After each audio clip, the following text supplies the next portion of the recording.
교회 생활을 좀 하다 보면은 어느 순간에 직분을 받아야 될 때가 있어요. 직분을 받기 전에 먼저 받아야 될 게 하나 있는데 세례입니다. 교회 한 1년 정도 다니면은 믿음 생활 잘 하면은 그리고 예수를 나의 구주로 영접하게 되면은 이제 교회에서 세례를 받게 되죠.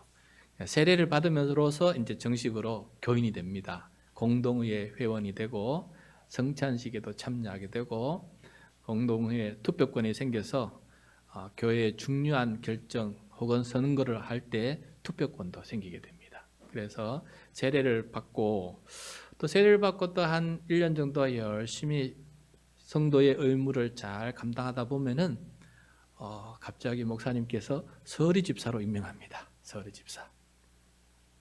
여러분 서리 집사에서 이 서리는 무슨 뜻이냐면은 조선 시대의 말단 관리의 명칭이에요. 가장 밑에 행정직에서 가장 밑에 있는 사람을 가리켜서 서리다 그랬어요. 그래서 서리 집사라는 이 직분은 뭐냐면은 교회에서 가장 아래 처음으로 받게 되는 직분이다라는 의미예요. 근데 이 서리 집사는 임시직이고 1년직입니다. 그래서 1년마다 계속 목사님이 임명을 해야만 그 서리 집사 직분이 유지가 되는 것이지 임명하지 않으면은 그냥 성도예요. 그냥 성도. 그리고 아직 온전한 직분이 아닙니다. 서리라는 말도 있거니와 임시직이에요. 1년마다 저분은 계속 서리 집사가 될지 안 될지를 판단해서 이분은 계속해도 되겠다. 판단하면 다시 임명을 하고 매년 판단을 받아야 되는 아직 직분을 주기도 안전하게 주기도 그렇고 아직 안 주기도 그렇고 애매모호한 그런 사람을 가리켜서 서리 집사다 그래요. 그 다음에 서리 집사 다음에 받는 이제 정식으로 받는 직분이 집사입니다. 집사. 이제 집사는 목사님이 임명하는 것이 아니라 교회가 선출을 하게 돼요. 교회가 선출을 하게 됩니다. 그래서 이 성경에 나오는 집사가 바로 이 집사인데 우리 장로교 한국 장로교 우리 통합적 교단에서는 이 집사를 다른 명칭으로 불러요. 남자는 안수 집사라고 부르고 여자는 권사라고 부르고 그래서 성경에 나온 집사를 우리 장로교 통합측에서는 남자는 안수 집사라 부르고 여자는 권사라고 부릅니다. 근데 성경에 따르면은 집사예요. 성경이 말하는 집사입니다. 이렇게 집사가 되면은 항존직이 돼요. 그 다음부터는 매년 새로 임명하지 않습니다. 이 사람은 진짜 직분자다. 죽으나 사나 이 사람은 주를 위해서 교회를 위해서 충성되이 섬길 직분자이기 때문에 항존직이라 그래요. 항존직은 한번 임명받으면은 은퇴할 때까지 끝까지 이어지는 거예요. 끝까지 이어지는 겁니다. 이렇게 이제 집사, 그러니까 안수집사, 권사에서 조금 이렇게 또 열심히 하다 보면은 이제 장로가 됩니다. 장로. 보통 안수집사와 권사 중에서 장로를 선출하게 되지요. 성경에서는 이 장로라 부르기도 하고 감독이라 부르기도 해요. 어떨 때는 장로, 어떤 때는 감독이라고 불렀는데 똑같은 말입니다. 똑같은 말이에요. 이제부터 교회를 다스리는 지도자의 권한을 가지고 일을 하게 됩니다. 여기서 장로 중에서 교회를 다스리는 사람을 장로라 그러는데 장로 중에서 교회를 다스릴 뿐만 아니라 말씀을 전하는 사람을 따로 목사라 부르기 시작해요. 나중에 보면은 목사라는 용어도 성경 읽다 보면 등장하게 됩니다. 장로인데 다스릴 뿐만 아니라 말씀도 전하는 사람을 이제 그때부터 목사라 부르게 된 것이다라는 것이죠. 여러분 성경에서 이렇게 장로 집사는 이런 사람을 세워야 된다. 그리고 이렇게 교육을 해야 된다. 그리고 그 직분을 감당할 때에는 이렇게 감당하는 사람이 되어야 교회에 덕이 되고 유익이 되어서 교회가 든든히 설 수 있다라고 말씀을 가르친 세 권의 신약 성경이 있어요. 세 권의 성경이 있는데 디모데전서, 디모데후서, 디도서예요. 디모데전서, 디모데후서, 디도서입니다. 이걸 가리켜서 목회서신이라고 부르기도 해요. 왜냐하면 바울이 사랑하는 후배 목회자들에게 목사들에게 목회는 이렇게 해야 된다라고 이렇게 가르친 편지거든요. 그래서 목회서신이라 그래요. 근데 그 목회 서신 안에 이런 말이 있는 거예요. 장로, 집사, 어떤 사람을 자격이 어떤 사람을 갖춘 사람을 뽑아야 되고 어떻게 훈련하고 어떻게 임직을 하고 어떻게 사역을 해야 된다라는 그 세부 말씀이 그 속에 담겨져 있어요. 그래서 우리 교회 최근에 우리 시무권사 세 분 되실 때에도 선출되고 난 다음에 피택되고 난 다음에 석 달 동안 교육받을 때 성경 중에서 유일하게 제가 써내한 것은 디모데전서, 디모데후서, 디도스를 읽을 뿐만 아니라 노트에다 써서 이걸 제출하라 이렇게 했어요. 그래서 세 분이 다 제출했습니다. 그만큼 직분을 받을 때 최초 여기 성경에 많은 집사를 우리는 권사지만 집사라는 직분을 받을 때 어떤 사람이 되어야 된다는 것이 중요하기 때문에 그렇게 써서 내라고 했던 것입니다.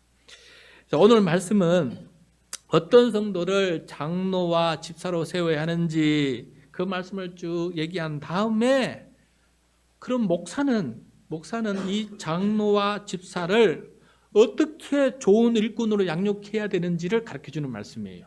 목사가 이 장로와 집사를 어떻게 좋은 일꾼이 되도록 가르쳐야 되는지 거기에 대한 주시는 말씀이거든요. 첫 번째는 저에게 주신 말씀이에요. 목사가 해야 될 일이니까 저에게 주신 말씀이고 저에게 주신 말씀이지만 제가 또 가르쳐야 되기 때문에 그리고 장로와 집사에게 주는 말씀이고 그리고 앞으로 장로와 집사가 될 모든 성도들이 들어야 될 말씀이니까 결국은 저에게 주시는 말씀이지만은 우리 모두가 경청하고 그렇게 사모해야 될 말씀이다라는 것입니다. 그래서 오늘 말씀을 들을 때 나에게 주시는 저 목사님에게 주신 말씀이긴 하지만은 나에게 주시는 말씀이다 이렇게 이해하고 오늘 경청할 수 있기를 바랍니다. 자, 바울은 후배 목사 디모데에게 이런 잘못된 사람은 바르게 고쳐라. 이런 잘못된 사람은 바르게 고쳐라 라고 해주시는 말씀이 있어요. 1절과 2절입니다. 1절, 2절을 같이 읽겠습니다. 시작. 그러나 성령이 밝히 말씀하시기를 후일에 어떤 사람들이 믿음에서 떠나 미혹하는 영과 귀신의 가르침을 따르리라 하셨으니 자기 양심이 화인을 맞아서 외식함으로 거짓말하는 자들이니라. 성령님께서 밝히 말씀해 주신 것이 있는데 어떤 말씀이냐? 후일에 조금 시간이 지나게 되면은 지금 뜨거워서 다 말씀 안에 살지만은 조금 식어지면은 어떤 사람들은 믿음을 떠난다는 거예요. 잘 믿다가 믿음을 떠나게 되는데 미혹하는 영과 귀신의 가르침을 따르게 된다는 거예요. 온전한 믿음을 떠나서 엉뚱한 믿음을 가지게 되는데 미혹하는 영과 귀신의 가르침을 따르게 된다. 애당초 믿음이 온전치 못했기 때문에 그렇게 되는 것이죠. 온전하고 좋은 믿음 같으면은 이렇게 귀신의 가르침을 따르지 않았겠지요. 믿음이 제대로 되지 않았다는 뜻이에요. 제대로 된 믿음을 가지고 있지 못했다. 자, 먼저 믿음에서 떠나는 이유를 말씀해 주고 있는데 양심이 화인을 맞았기 때문이다라고 말씀해 주고 있어요. 양심이 화인을 맞으면서부터 이 믿음이 무너지기 시작하는 것입니다. 그래서 화인을 받는다는 말은 무슨 말이냐 하면은 불에 달군 인두로 도장을 찍는 거예요. 불에 달군 인두로 도장을 찍는다. 이게 뭐냐 하면은 옛날에 노예를 매매할 때 돈을 주고 노예를 매매하지 않습니까? 이게 바로 속량 아니겠어요? 남의 종노를 하는 그 사람을 내가 돈을 주고 그 종값을 주고 그 사람을 사서 자유케 하면 속량이에요. 자유인이 되면은. 그게 바로 우리가 지금 예수님의 십자가가 하신 역할이거든요. 우리를 속량케 하신 거거든요. 그런데 속량이 아니라 자유케 하는 것이 아니라 또 내 종으로 만드는 거예요. 이거는 매매죠. 속량이 아니고 매매입니다. 그래서 내 종이 되게끔 만드는데 그 증거로 이 주인의 인두, 도장이죠. 불에 달고 가지고 몸에 이마든 등이든 팔에다가 찢어버려요. 찢어버리면은 그 주인의 도장이 찢겨지죠. 그래서 이 노예는 이 도장의 주인의 소유물이다 하는 거 아니겠습니까? 우리는 그런 처참한 시대에 태어나지 않았고 내 부모가 노예가 아니라서 노예로 태어나지 않아서 이런 억울한 인생을 살지 않고 이렇게 자유한 인생 속에 살아간다는 것 자체가 지금 살아가는 자체가 복입니다, 여러분. 복입니다. 그런데 여기 인두로 찍힌 이 피부 부위가 조금 시간이 지나면 딱딱해져요. 딱딱해지면서 감각이 없어집니다. 감각이 거기 눌러도 아프지도 않고 감각이 없는 거예요. 그러니까 양심의 화인을 맞았다는 것은 무슨 뜻이냐면은 양심의 감각이 없는 거예요. 감각이. 어떤 감각이 없는 것입니까? 이게 악인지 이게 선인지 죄책감을 분별할 줄도 모르고 악을 행해도 죄책감이 없는 거예요. 악을 해도 담대하게 행하는, 그래서 그 양심이 화인을 맞았다라는 거예요. 그래서 여기서 말하는 걸 보면은 거짓말을 물 먹듯이 한다, 밥 먹듯이 한다. 거짓말을 해도 이게 죄책감도 없고 담대하게 다 거짓말하니까 나도 거짓말한다 하는 식으로 이 거짓말을 너무 쉽게 하는 거예요. 여러분, 거짓말은 결국은 누구가 하는 겁니까? 마귀가 하는 게 결국 거짓말 아니겠어요? 그래서 이 거짓말을 밥 먹듯이 하는 일이 벌어지게 되는 것입니다. 자, 그러면은 이 디모데가 목회하고 있던 에베소 교회에는 어떤 거짓말하는 사람들이 있었느냐? 어떤 거짓말하는 사람들이 있었냐? 3절입니다. 3절 시작. 혼인을 금하고 어떤 음식물은 먹지 말라고 할 터이나 음식물은 하나님이 지으신 바니 믿는 자들과 진리를 아는 자들이 감사함으로 받을 것이니라. 자, 혼인을 하지 말라고 하는 사람이 있고 어떤 음식물은 먹지 말라고 하는 사람들이 있어요. 이게 거짓말이라는 거예요. 혼인하지 말라는 것은 거짓말이고 어떤 음식물을 먹지 말라는 것은 거짓말인데 이게 거짓말인지도 모르고 거짓말인지 알면서도 그렇게 함부로 얘기를 하더라는 거예요. 누가? 이제 집사하는 될 사람들이 그런 말을 한다는 거예요. 여러분, 진리를 떠나면은 이단이라 그래요. 이단. 진리를 떠나면 이단이라 그럽니다. 신약 성경에서 초대교회가 싸웠던 이단 사상 크게 두 가지가 있어요. 성경 안에 등장하는 이단 사상 두 가지예요. 하나는 교회 안에 있는 이단 사상이고 다른 하나는 교회 밖에서부터 들어온 이단 사상이에요. 그게 뭐냐? 첫 번째, 교회 안에 있던 이단 사상은 뭐냐? 유대인 그리스도인들이 주장하는 거예요. 그러니까 그리스도인인데 이미 유대인으로서 그리스도인으로 된 사람들을 말하는 거예요. 그러다 보니까 유대인이다 보니까 어떤 걸 주장하느냐? 율법주의를 주장하면서 구원을 받기 위해서는 우리 유대인들처럼 이방인들도 유대교인이 되어야 되고 유대교인이 되려면은 할례를 지금이라도 늦었지만 받아야 된다. 할례 받지 않은 백성은 구원받지 못한다라고 이렇게 주장하는 일들이 벌어졌어요.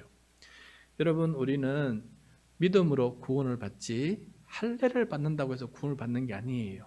굳이 받아야 되는 예식이 있다면 세례예요. 세례.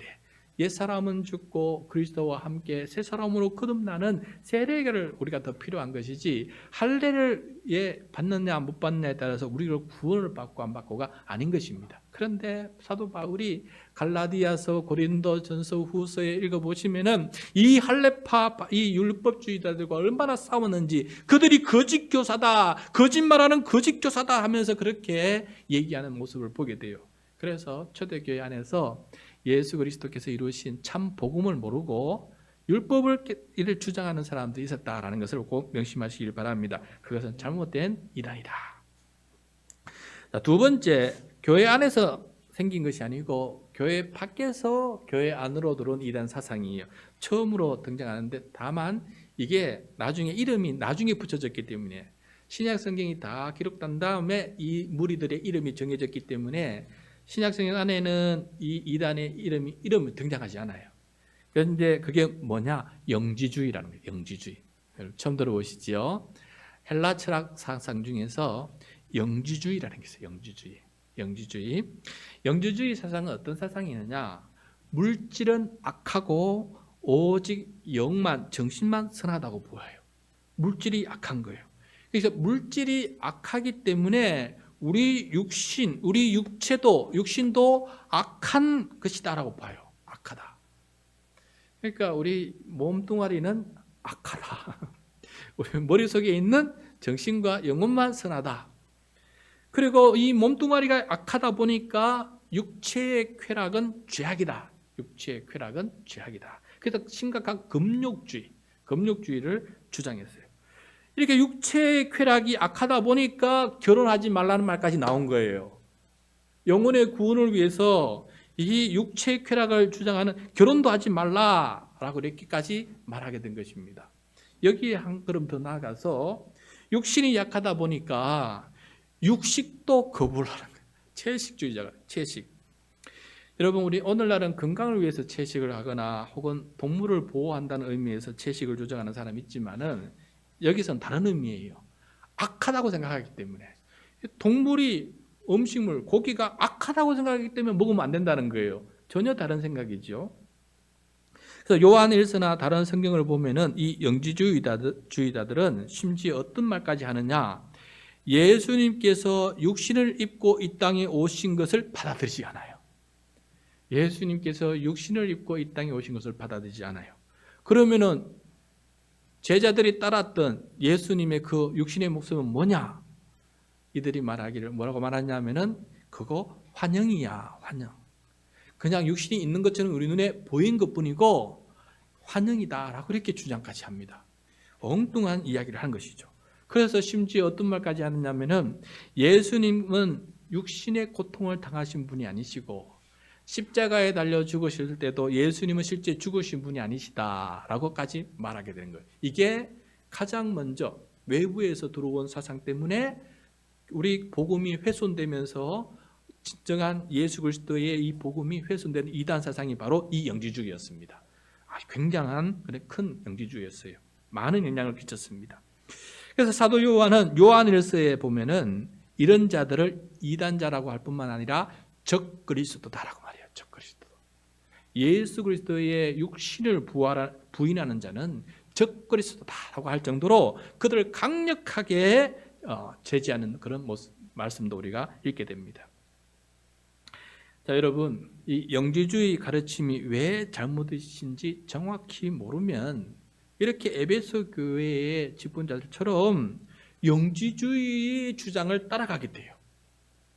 이게 무서운 거 아니겠습니까? 잘 믿던 사람이 하루아침에 안상홍이 하나님 아버지이시고 장길자가 하나님 어머니다라고 엉뚱한 주장을 함에도 불구하고 하나님 어머님이 그게 뭔지 잘 모르는 사람은 그냥 하나님의 교회로 따라가게 되는 거예요.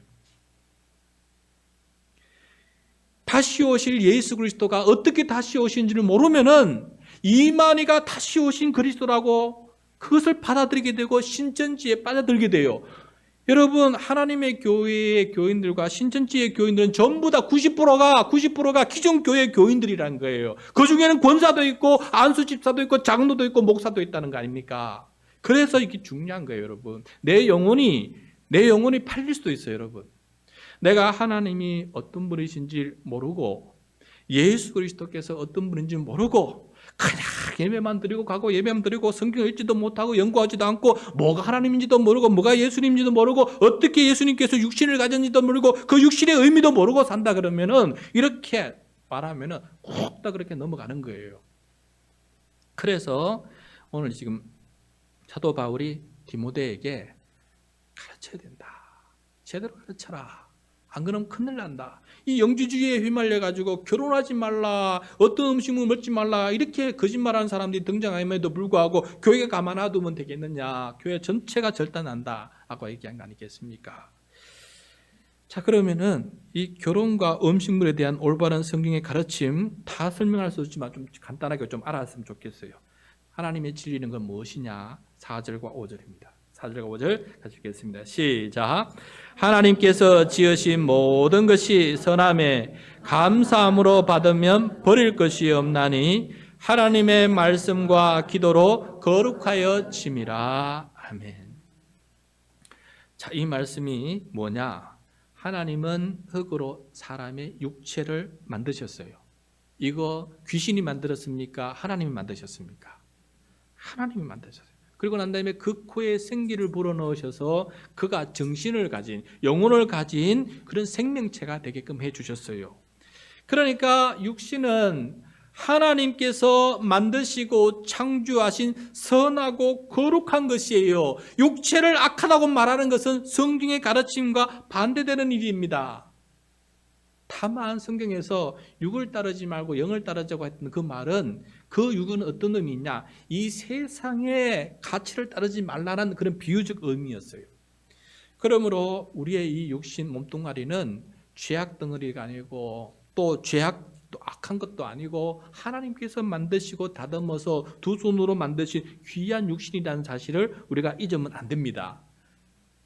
그 다음에 하나님은 식물도 만드시고 동물도 만드시고 그 만들어 놓은 거 다 보시고 보시기에 좋았더라. 참 좋았더라 라고 말씀하셨어요.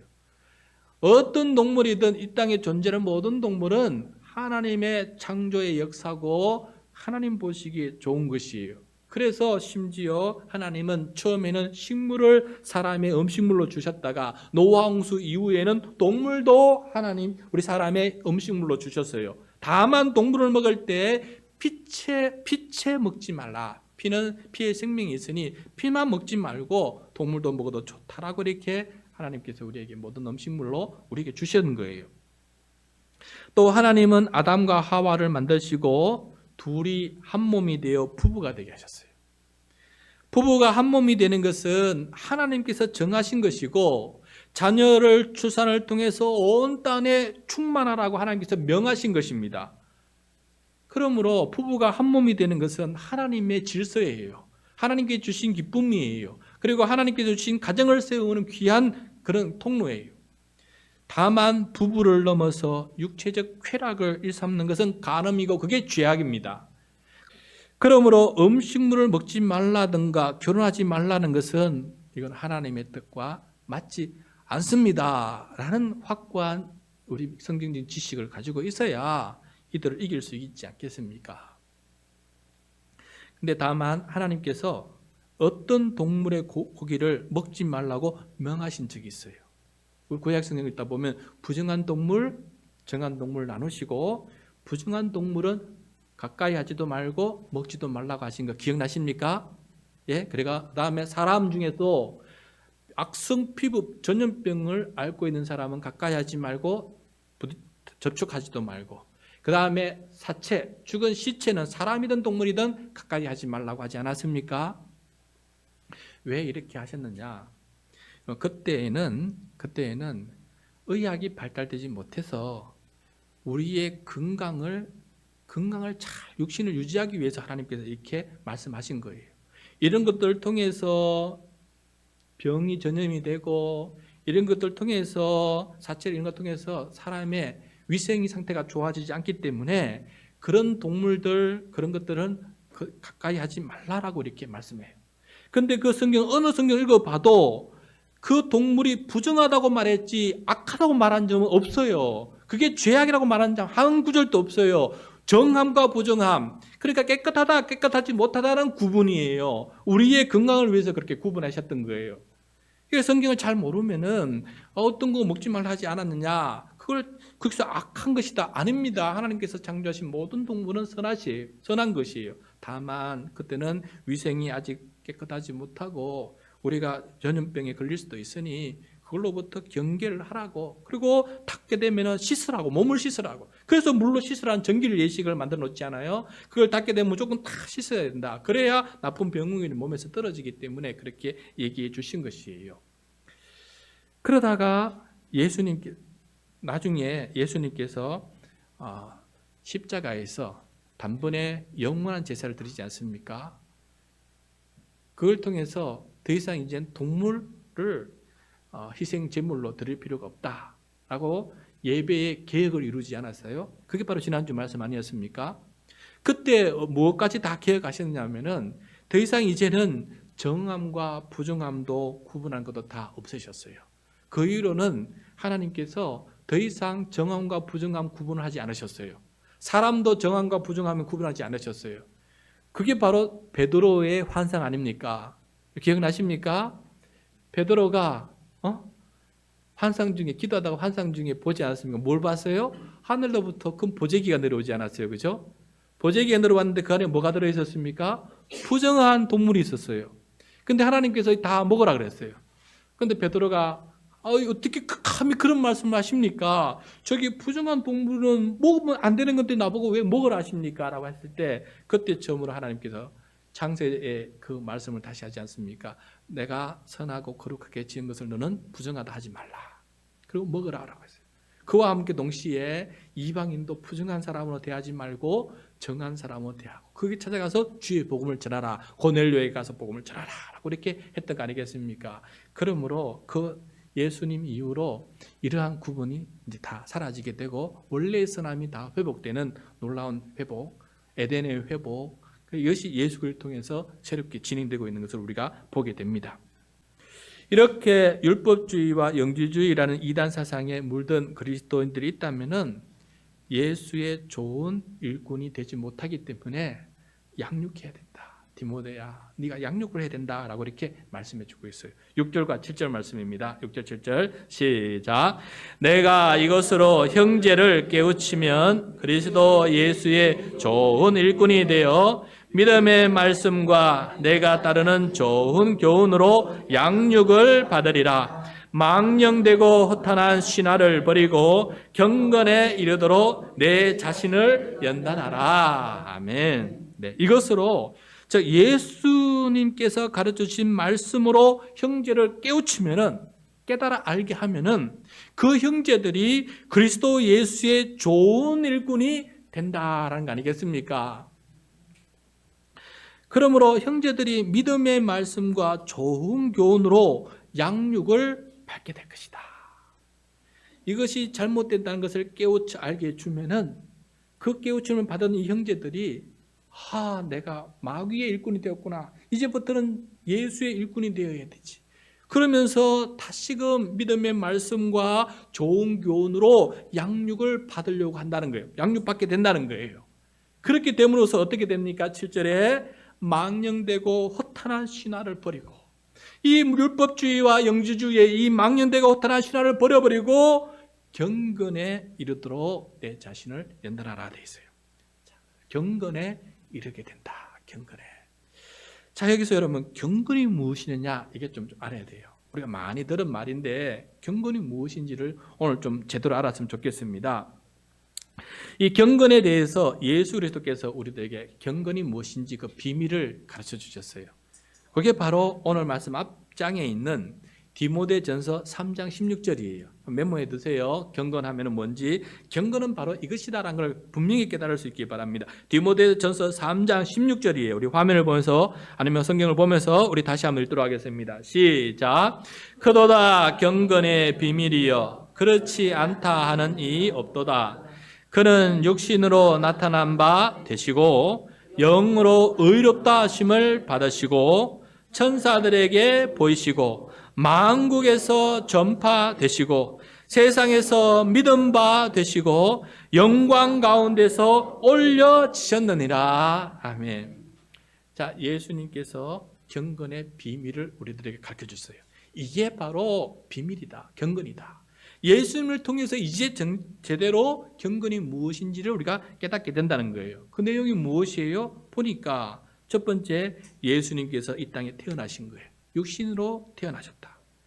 이 육신을 다시 한번 강조하고 있는 것도 보게 되죠. 그 다음에 영으로 의롭다 하심을 받으셨다. 의인으로 받으셨다. 그 다음에 천사들, 하늘의 천사들에게도 보이시고 만국에 예수 그리스도의 복음이 전파되기에, 그 다음에 세상에서 믿음 받으시고 많은 사람들이 예수 그리스도를 믿게 되고 그 가운데서 영광 가운데서 올리시셨다라는 것을 말씀해 주고 있어요. 여러분, 이게 경건의 진정한 의미예요. 그저 예배 잘 드리고 새벽기도 잘하고 성경 많이 읽고 전도 잘하고 이걸 떠나서 이 경건이라는 것은 뭐 하나 잘한다는 이 의미가 아니에요. 경건은 삶이에요. 삶. 태어나면서부터 죽기까지 지속적으로 이어지는 삶이 경건이에요. 경건. 그래서 경건은 중단되고 그런 게 없습니다. 한때 삐까 번쩍한 게 아닙니다. 경건은 끊임없이 이어지는 예수 그리스도 삶과처럼 이 출생부터 하나님 나라 되기까지 이루어지는 이 삶의 모든 과정이 경건이에요. 그런데 그 경건은 하나님의 뜻을 이루는 거예요. 인류 구원의 계획이 감추어졌던 인류 구원의 계획을, 그 하나님의 뜻을 이루어 나가는 그 모든 삶이 경건이다라고 말씀해 주고 있는 것을 보게 돼요. 그러므로 여러분, 우리도 경건에 이른다라고 지금 말하고 있는데, 경건은 어떤 경건에 이르러야 되느냐? 예수님의 경건에 이르는 사람이 되어야 되는 거예요. 우리의 경건의 기준은 예수님의 삶이에요. 예수님의 삶. 그러면 우리도 이 땅에 태어났어요. 육신을 믿고 이 땅에 태어났어요. 그럼 여기서 끝나는 것입니까? 예수님처럼 예수 그리스도를 믿음으로 예수 그리스도의 십자가의 죽음과 부활을 통해서 내가 의롭다함을 받았다는 이 사실, 내가 의인이 되는 이 과정을 우리도 함께 겪어야 되는 거예요. 내가 죄인이지만은 예수님의 십자가의 죽음과 부활로 내가 옛사람은 죽고 하나님 앞에 거룩한 의인으로 칭함을 받게 되고 하나님의 자녀로 하나님의 자녀가 되는 권세를 누리는 것, 천사도 흠모하는 우리의 하나님이 자녀된 이 권세를 누리면서 살아가는 것, 그리고 예수 그리스도의 이 복음을 만국에 전파하면서 주의 몸된 교회를 세우고 하나님의 나라가 이루어지는데 동참하고 협력함으로써 다시 오실 예수 그리스도, 영광 가운데 다시 오실 예수 그리스도를 사모하면서 그것을 바라보면서 살아가는 매일의 삶이 경건이에요. 평생의 삶이 경건이다라는 것입니다. 그러므로 여러분, 우리의 삶은 한순간에 잘하면 주님 기뻐하시지? 아닙니다. 월요일부터 토요일까지 내 마음대로 살고 말씀 한 번 안 하고 기도 한 번 안 하고 내 마음대로 살다가 주일에 한 번 와서 예배하면 잘 되려면 나는 경건한 것이지, 이렇게 생각하면 예수님의 경건과 맞지 않는 거예요. 그런 경건은 성경에 없습니다. 그런 경건은. 성경에서 말하는 예수님의 경건은 무엇이냐? 일주일 내내 주 앞에서 믿음으로 살아가는 그런 삶을 말하고 있는 거예요. 이걸 가르쳐서 경건하다, 경건한 사람이다 라고 말하고 있는 것입니다.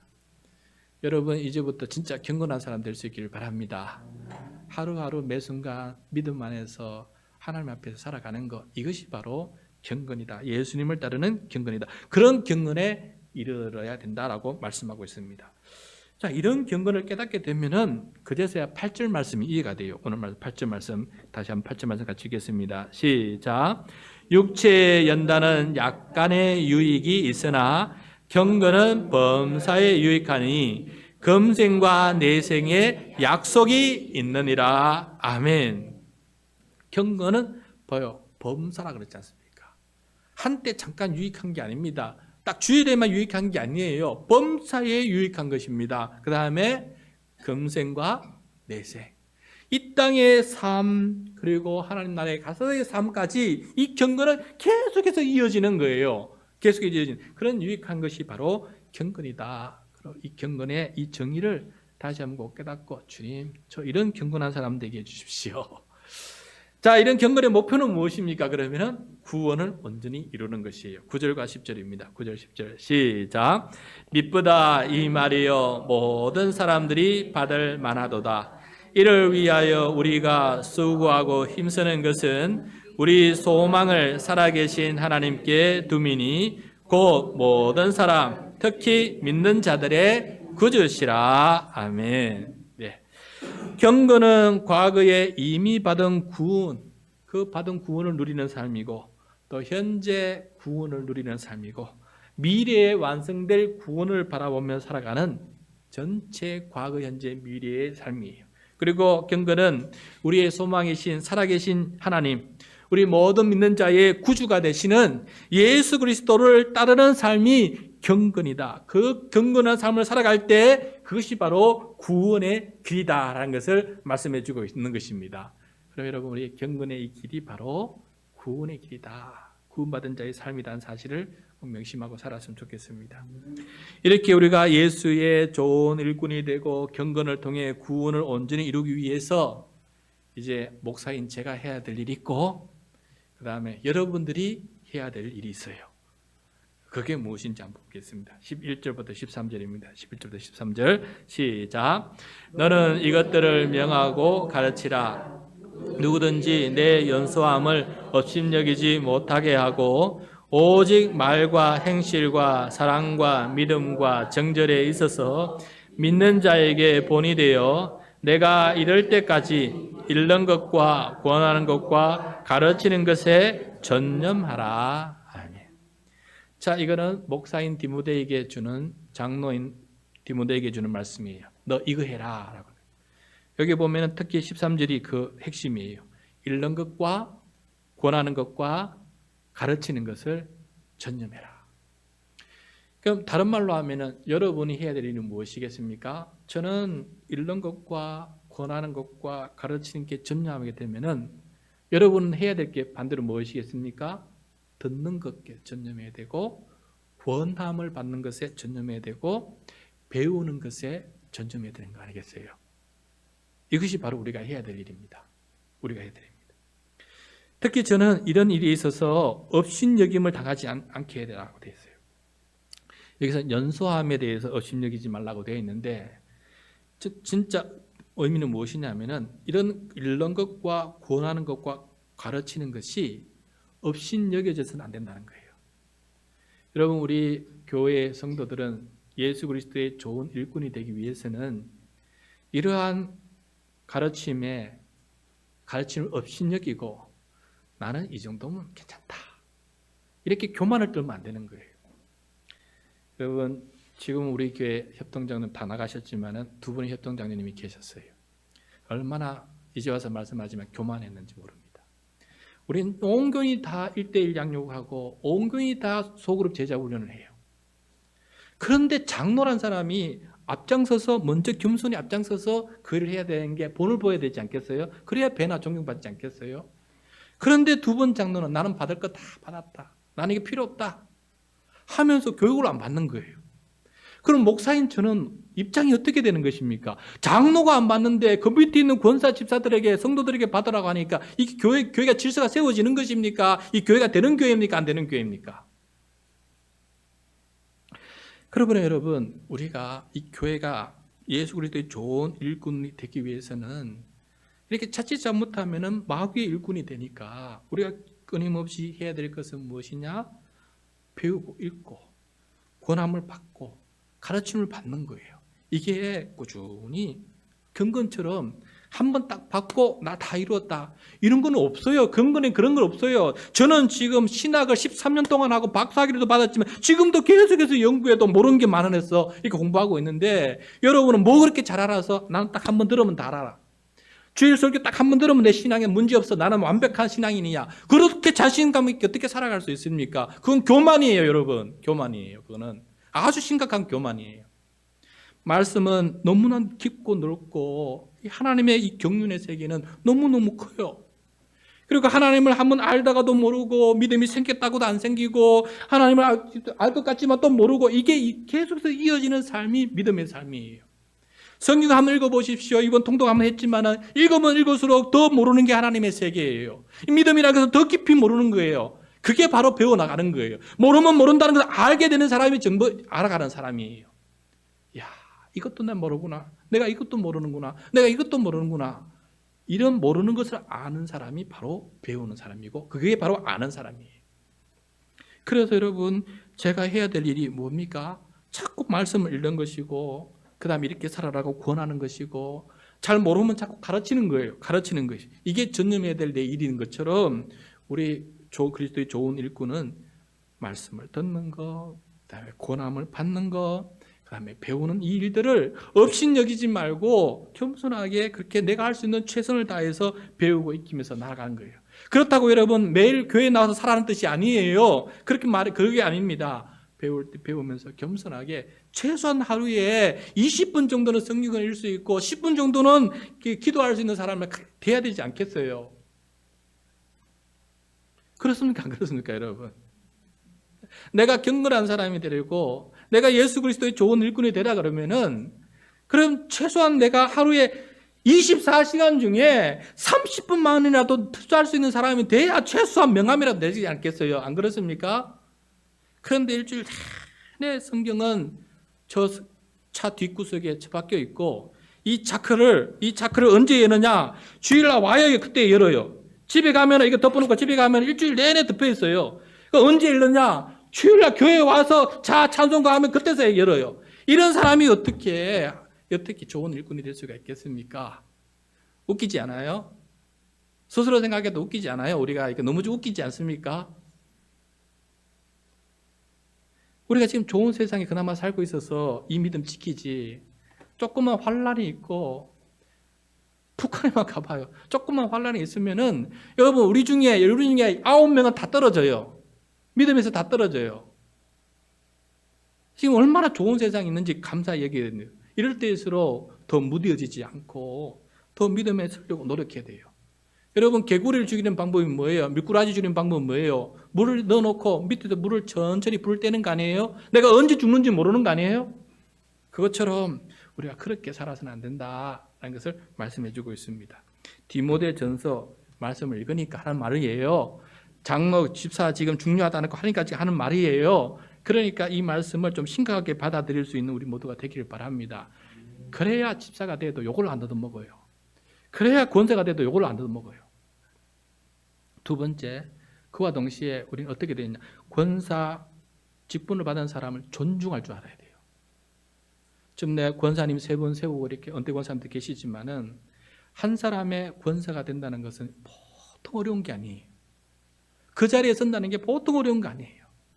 그러면은 그 부모 권사를 존중히 여기고 따르는 사람이 돼야 돼요. 나이가 내보다 어리다가 업신여기면 안 돼요. 내가 나이가 많든지 적든지 간에 권사로 하나님께서 세우신 거예요. 그분이 누가 세우신 거예요? 하나님이 세우신 거예요. 그러므로 권사님을 깍듯이 모셔야 돼요. 권사님에게 야야 그러면 안 돼요. 교회 안에서. 권사님 예 존중하고 권사님 따라야 돼요. 순종해야 돼요. 그게 바로 교회의 질서예요, 여러분.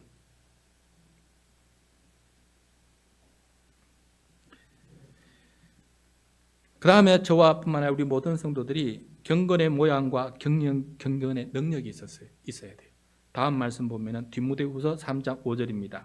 디모데후서 3장 5절 같이 읽겠습니다. 시작.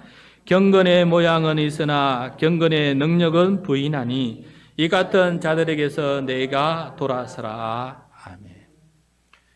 자, 여러분, 경건에는 바울이 참 지혜롭게 이렇게 설교하는 것 같아요. 보면 경건에는 모양이 있고 경건에는 능력이 있어요. 여러분, 경건의 모양은 말과 행실이에요. 말과 행동이에요. 근데 말과 행동 가지고 경건하다고 말을 못해요. 이거 다 외식할 수 있거든요. 외식할 수 있어요. 그래서 구분하는 게 뭐냐면 경건의 능력이 있어야 된다고 말한 거예요. 바울이 지금. 이 경건의 모양만 갖추지 마라. 능력이 있어야 되는데 그 능력이 무엇입니까? 사랑과 믿음과 정절이에요. 원래 바울의 용어는 믿음, 소망, 사랑이에요. 믿음, 소망, 사랑이. 저기 정절 대신 소망이 들어가야 돼요. 그런데 에베소 교회는 성적으로 너무 타락한 도시예요. 에덴미 신전이 있고 매가 크게 예배드리면서 장려질하고 뭐 기승질하니까 너무 성적으로 타락해져 있어요. 그래서 바울이 여기서는 안 되겠다 싶어서 바로 바꾼 것 같아요. 믿음, 소망, 사랑이 아니라 믿음, 소망, 정절이다. 이게 능력이에요. 믿을 수 있는 어떤 상황 속에서도 믿음으로 살아갈 수 있는 능력. 어떤 사람이라도 사랑할 수 있는 능력. 어떤 유혹 속에도 지켜서 정절을 지킬 수 있는 능력. 이게 바로 경건의 능력이다라고 이렇게 말씀해 주고 있는 것입니다.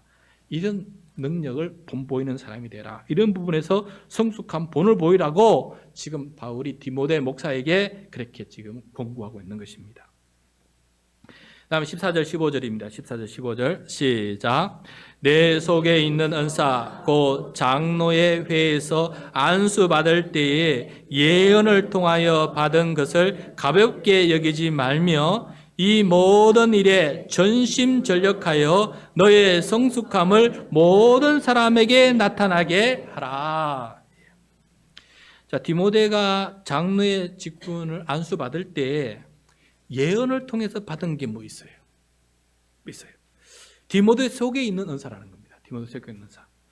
여러분, 장로의 직분도 은사고 예언도 은사예요. 눈으로 보이는 거예요. 겉으로 나는 은사예요. 근데 디모데 속에 받은 은사가 있다는 거예요. 그게 무엇인지 지금 여기에서 말씀을 하고 있지 않아요. 그렇지만은 말씀 전체를 볼 때 이게 뭐냐? 바로 소명과 사명이에요.